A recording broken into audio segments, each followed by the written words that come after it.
ஐயா தர்மம் பண்ணுங்க சாமி. ஐயா ஓனர் இல்லை, நான் இந்த வீட்டுக்கு பெயிண்ட் அடிக்க வந்தேன். ஆனால் உன் கால் கையில் நல்லா தான் இருக்கு. வேலைக்கா காலையிலேருந்து சாயந்தரம் வரைக்கும் இங்கே தான் நல்லா பார்க்குறீங்க. கையில் காசு எவ்வளோ வச்சுருக்கீங்க? காசு இல்லையே. இங்கே பார்த்தீங்களா? இங்கே பார்த்தீங்களா? என்னங்க எனக்கு ஒண்ணுமே புரியல. வெறும் 10 வீடு தான் நடந்தேன். எப்படி காசு வச்சுருக்கு பார்த்தீங்களா? உங்க கூட சேர்ந்து நானும் வேலைக்கு வரட்டா? இல்ல புரியல.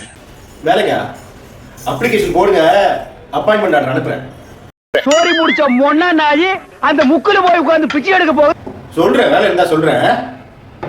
சாயங்காலம் தரேன். இந்த 2 ரூபாய் தானா? இல்ல அப்ளிகேஷனா? கூட வரதுக்கு ரெடியா தான் இருக்கும் போல இருக்க. நல்ல பிசினஸா தான் இருக்கும் போல. அந்த வேலைக்கு போலாம்.